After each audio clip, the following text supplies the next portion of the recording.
اور 300 آدمی، اتنے لوگ اس مندر میں آتے تھے کہ 300 آدمی باربر وہاں رہتے تھے شیو بنانے کے لیے، ٹنڈ کرنے کے لیے. اور سومناتھ کا مندر 5 منزلوں پر مشتمل تھا اور ارد گرد سمندر بھی ہے. مزید اس کے گرد خندقیں کھودی گئی اور ان خندقوں میں پانی بھر دیا گیا اور وہاں ہر وقت پہرے دار رہتے تاکہ کوئی آگے سے حملہ نہ کر سکے. اس میں کشتیاں چلتی رہتی اور لائٹ کا اندر انتظام نہیں تھا کہ وہاں بڑی بڑی کندیلیں لگا دی گئی، نہیں، وہاں اندر ہیرے جواہرات لٹکائے گئے تھے کہ جن کی اپنی چمک سے روشنی رہتی تھی. اللہ اکبر. 56 ستون تھے اس کے اندر ساگوان کی لکڑی سے جو بنے ہوئے تھے. 200 سیر گولڈ سونا استعمال کر کے 200 سیر سونا استعمال کر کے ایک چین بنائی گئی تھی اور وہ چین جو ہے وہ کھینچتے تھے، اس کے ساتھ آگے ٹل تھا جو بجتا تھا. اور اس مندر کے اندر میں نے ایک حساب لگایا میری ریسرچ کے مطابق 6.5 ٹن سونا تھا پورے مندر کے اندر. سارا سونا جو ہے 6.5 ٹن محمود غزنوی جو ہے وہ یہاں سے سونا لے کر گیا. یعنی اس دور کے اندر 20 ملین دینار کا سونا اور چاندی اس مندر کے اندر. اتنا یہ عظیم اور امیر مندر ہے. اب کوشچن اٹھے گا کہ محمود غزنوی جو دعا کروانے آ رہا ہے یہ مندر کے لیے یہ مندر اتنا امیر کیوں ہے؟ سب لوگ ادھر کیوں جاتے ہیں؟ اصل میں وجہ یہ ہے کہ پہلے تو بات یہ ہے یہ سب سے قدیم تھا، سب سے پرانا تھا، تو سب لوگوں کا رجحان ادھر. تو یہاں کے جو پروہت تھے، برہمن تھے، انہوں نے مشہور کر رکھا تھا پورے ہندوستان کے اندر کہ سنو، تم لوگ جب مر جاؤ گے تو تم سب کی روحیں اسی مندر میں آتی ہیں اور یہاں آ کر شیو جی کی پوجا کرتی ہیں.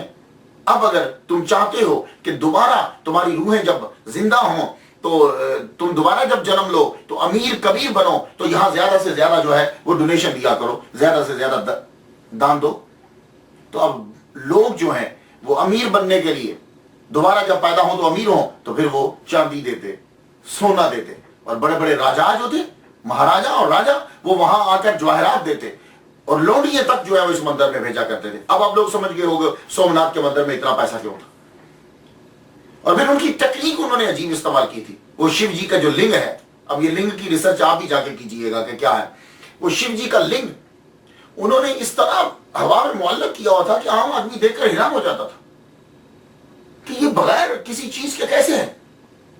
تو وہ زیادہ سے زیادہ اور دیتے تھے. اور اصل میں بات یہ تھی کہ ارد گرد انہوں نے مقناطیس لگایا ہوا تھا اور اس کے اندر لوہے کا استعمال تھا اور وہ چاروں طرف سے کشش برابر تھی تو وہ ہوا کے اندر یوں تھا. تو لوگ سمجھتے تھے کہ یہ شیو جی کے لنگ کی برکت ہے. اور آج بھی آپ جا کے دیکھ لیجئے اس لنگ کے اوپر بالکل ایک چاندی کی بنائی ہوئی یوں، اور اس میں دودھ ڈالتے ہیں، نیچے ہلکا سا سوراخ ہے، وہ ہر وقت اس کے اوپر دودھ جو ہے وہ گرتا رہتا ہے. اور یہ لوگ وہاں پھول ڈالتے ہیں، کھانا ڈالتے ہیں، ایک دفعہ ڈال کے پھر دوبارہ ڈالتے ہیں، پھر وہاں سے لے کے آگے جاتے ہیں اور یوں لگا کے چومتے بھی رہتے ہیں. وہ لنگ کی جا کے آپ ریسرچ کر لیجئے گا وہ لنگ اصل میں ہے کیا. تو یہ مندر جو ہے تو وہ مندروں کو اس لیے نہیں حملہ کرتا تھا محمود غزنوی کہ یہ عبادت خانے ہیں، نہیں. اصل میں وجہ یہ تھی کہ اس دور کے اندر جتنے بھی مندر تھے وہ سیاسی مرکز ہوتے تھے، وہیں سے احکامات جاری ہوتے تھے اور وہیں سے کنٹرول کیا جاتا تھا ملک کو. یہ خبر پورے ہندوستان میں پھیلا دی گئی کہ تمہارے جو مندر گرائے گئے ہیں وہ اس لیے کہ سومناتھ کا بھگوان جو ہے وہ تمہارے لیے تم سے ناراض تھا. ہم دیکھتے ہیں کہ کس طرح بڑھتا ہے محمود اس کی طرف. وہ اگر یہاں آئے گا تو بھسم ہو جائے گا. اب محمود غزنوی نے حملہ کیا اور ابو الحسن خرقانی رحمۃ اللہ علیہ کے کرتے کو لے گیا. وہ کوشش کرتا ہے لیکن حملہ نہیں کر پاتا، بڑا مشکل ہو گیا. پھر اس نے ایک رات یوں کرتا کو رکھا اور کرتا سامنے رکھ کے دعا مانگتا ہے، پروردگار عالم اپنے اس بندے کے کرتے کے صدقے سے مجھے فتح عطا فرما.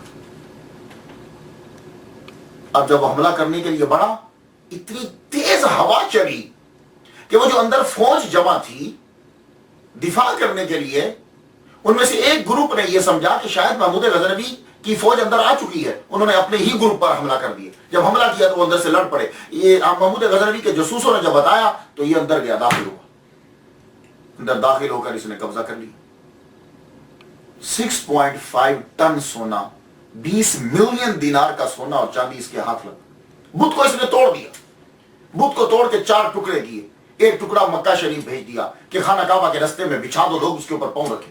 ایک ٹکڑا مدینہ شریف بھیج دیا کہ مسجد نبوی کے رستے میں بچھا دو، لوگ اس کے اوپر پاؤں رکھے. اور ایک ٹکڑا اس نے غزنی کی مسجد کے سامنے انٹرنس پہ بھیج دیا کہ لوگ اس کے اوپر جو ہے وہ پاؤں رکھے. اور ایک ٹکڑا جو ہے وہ اس نے اپنے رائل پیلس کے سامنے جا کے رکھا دیا رستے میں کہ لوگ اس کے اوپر پاؤں لے کے چڑھیں اس کے اوپر. ایون کہ سومناتھ کے مندر کے دروازے بھی محمود غزنوی اکھیڑ کے لے گیا اور وہ جا کے اس نے لگائے. اس کے بعد جب برٹش نے جب غزنی پر حملہ کیا تو وہ دروازے واپس لے کر آئے، لیکن وہ دروازے اصلی جو ہے وہ نہیں تھے. فتح ہو گئی تو ابوالحسن خرقانی رحمۃ اللہ علیہ خواب میں دکھے، فرمانے لگے محمود غزنوی تو نے ہمارے کرتے کو بہت سستا بھیج دیا. اگر کرتا سامنے رکھ کے تو یہ دعا کرتا کہ سارے ہندوستان کو ایمان نصیب ہو جائے، قسم ہے اس ذات کی جس کے قبضہ قدرت میں میری جان ہے، سارا ہندوستان اسلام قبول کر لیتا. لیکن اب وقت گزر گیا. کچھ سومناتھ کے بارے میں جو جدید اس کی تصاویر ہیں کچھ، تو وہ میں آپ کو دکھاتا ہوں، آپ دیکھ لیجئے. یہ دیکھیے. اور اس کے بعد جو ہے آج کے دور کے اندر سومناتھ کا مندر جو ہے یہ دیکھیے، یہ بالکل جدید جو ہے وہ اس کا کلپ ہے. یہاں لوگ جو ہے اب بھی آتے ہیں، آ کر اپنی منتیں جو ہیں وہ مانتے ہیں. وہ لنگ جی پڑے ہوئے ہیں، اس کی وہ پوجا کرتے رہتے ہیں. مندر جو ہے اس کی وہ شکل پرانی تو پکچرز نہیں ملی، لیکن نئی جو ہے 6 مرتبہ جو ہے یہ سومناتھ کا مندر گرایا گیا اور پھر اس کو بار اس کو جو ہے وہ تعمیر کیا گیا. اور اب یہ کہتے ہیں کہ 1947 کے اندر ولبھ بھائی پٹیل نے جو ہے وہ اس کی تعمیر جو ہے وہ کروائی تھی، اور تعمیر جو ہے وہ اس کی ہوتی رہتی ہے. محمود غزنوی کی وفات ہوئی 1030 میں، 1030 عیسوی میں، اور ابوالحسن خرقانی رحمۃ اللہ دنیا سے رخصت ہوئے 1033 میں، یعنی 3 سال کے بعد دنیا سے رخصت ہوئے. 10 محرم بروز منگل 425 ہجری. آپ نے وصیت کی تھی کہ میری جب لحد جو ہے وہ بنائی جائے تو 30 گز میری لحد کو نیچے رکھ کے بنایا جائے. 30 گز. کیوں؟ میں نہیں چاہتا کہ میری لحد جو ہے وہ میرے پیر ابو یزید بسطامی رحمۃ اللہ علیہ سے بلند ہو جائے. تو آپ شہر بسطام کے گاؤں خرقان میں آپ کا مزار ہے. یہ حضرت ابوالحسن خرقانی رحمۃ اللہ علیہ کا مزار جو ہے وہ دیکھیے، زیارت کیجیے. ان کی بہت خوبصورت بنایا گیا. یہ دیکھیے، دور سے اس کی ایک جھلک ملاحظہ کیجیے. یہ اس کے اوپر ان کے بارے میں تحریر کیا گیا ہے، فارسی کے اندر جو ہے وہ لکھا ہوا ہے. یہ پھر مزار شریف، نیچے سے اس کی ایک پکچر جو ہے وہ ملاحظہ کیجیے. یہ محراب ہے آپ کی مسجد کا، حضرت ابوالحسن خرقانی رحمۃ اللہ علیہ کی مسجد کا محراب.